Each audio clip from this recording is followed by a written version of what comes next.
Hello, my name is Olivia Johnson, and I am presenting to you today a proposal to help keep New Mexican kids in school. This is prepared for the City of Albuquerque, and I am a 2015 UNM student.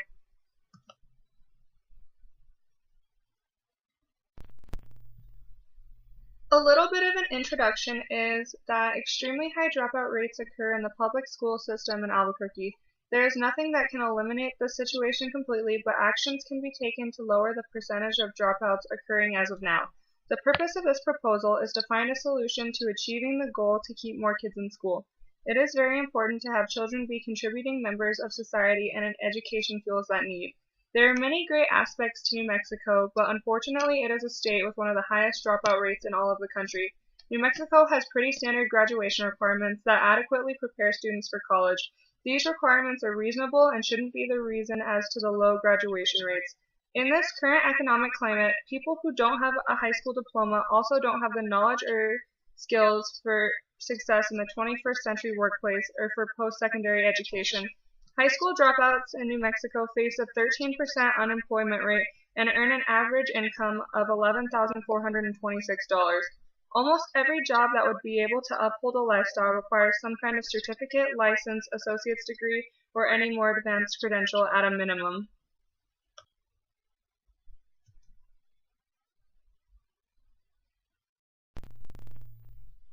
According to statistics, the problem is caused by 4 factors: race, economic class, drug and alcohol abuse, and pregnancy. What I found interesting while doing my research was that most of the factors that contribute to teen dropout rates are all related. Certain races are more likely to grow up in poverty. People who grow up in poverty are more likely to engage in risky behavior such as drugs and alcohol. Women and men who drink and do drugs are more inclined to participate in unprotected sexual behavior, which then results in more teen pregnancies. The problem seems to be a cascading effect within certain social groups, of course with some exceptions.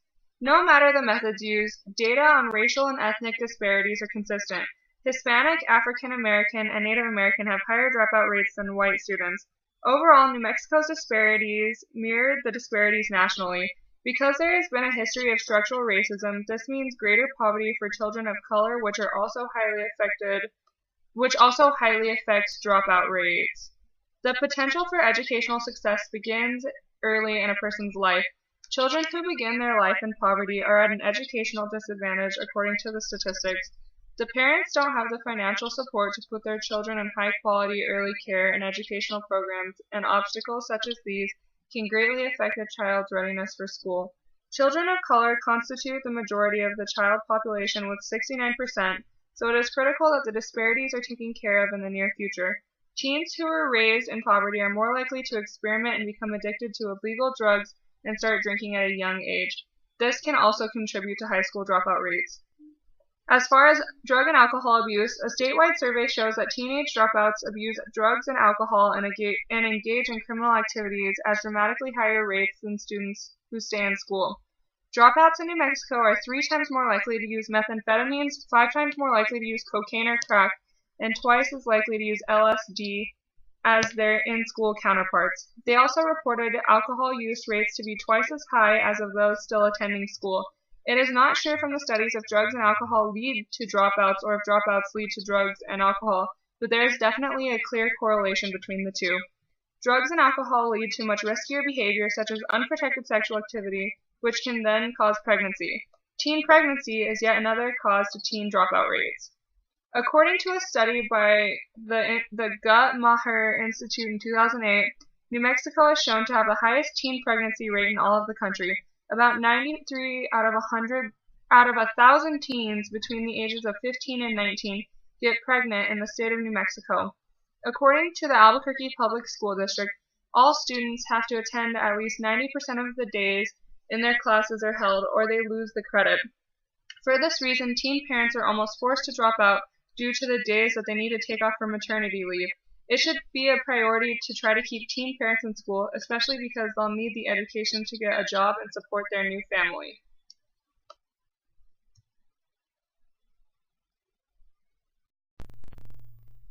This is a physical representation of the drug use in New Mexico from the years 2010 and 2011. As you can see, the years 16 through 20 are when drug use are at its peak, which are the years that students are in high school, and so this is a contributing factor to dropout rates.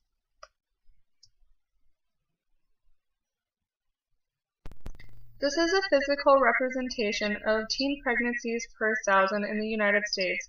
As you can see, New Mexico has one of the highest, with 71 and up.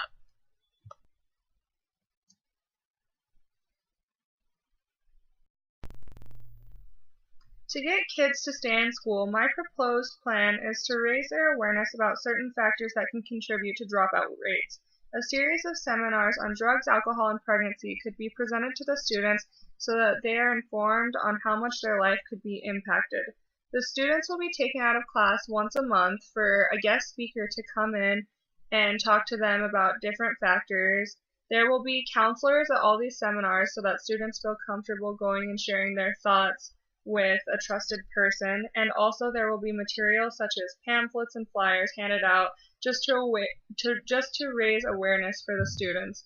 I don't expect this to stop dropout rates 100%, but I do believe that if students are more aware, then they will be less likely to drop out.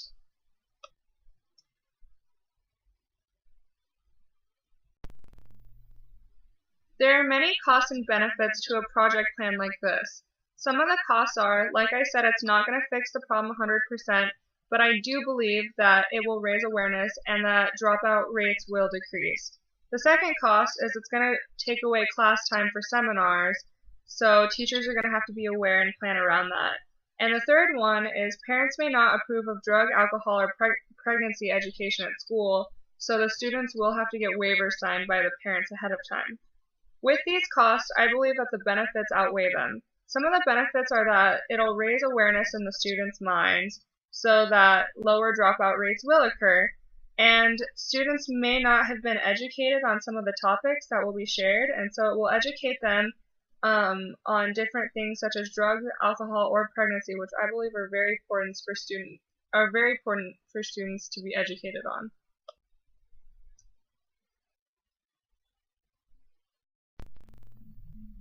The budget for a project plan such as this one doesn't really include much.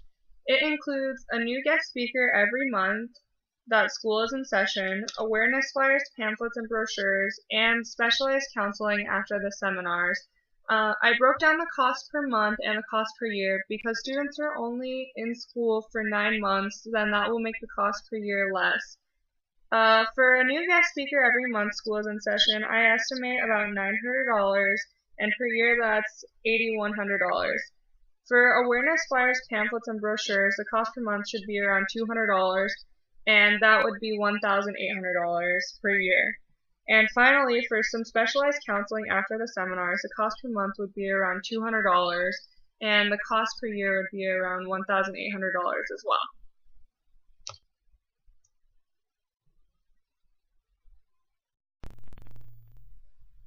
All in all, I believe that by targeting the main reasons that contribute to high school dropout rates and trying to prevent them from happening will reduce the number of kids who will ultimately decide not to finish school. By kids actively participating in these seminars and by having specialized counseling available, they will be more aware to the decisions that they'll make further down the road. I know that a lot of students just aren't educated in things such as drugs, alcohol, and pregnancy, which leads them to false beliefs. And also, if they have specialized counseling, then maybe the students will feel like that they'll have someone to come talk to if they don't have family members or friends that they feel comfortable speaking to as well.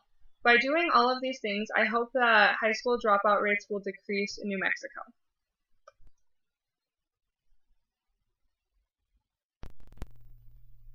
Thank you for your time and listening to my presentation.